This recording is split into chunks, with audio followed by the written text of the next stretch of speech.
Ayong adlaw mga ka-farmers, niyan sad kita karon i-update mo sa akong mga bagkuan sa gingan mga ka-farmers no, medyo nagyaan ang ginato mga ka-farmers gikan sa atong kabisi o kuan.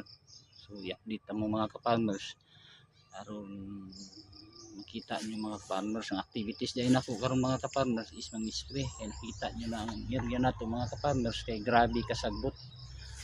Awa mga ka-farmers, pakita na ko sa inyo ano atong sagingan mga ka-farmers no. Yan. So anak na sa kapaglot mga ka-farmers no.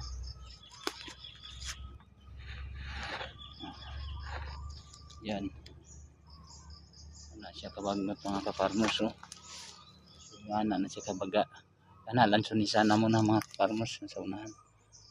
So yan kita niyo mga ka-farmers.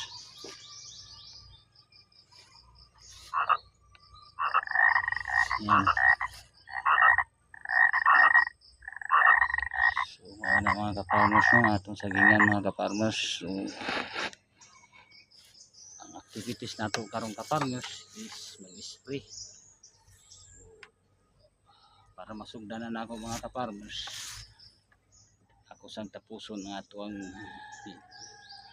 tara uban ko ninyo. Bye bye.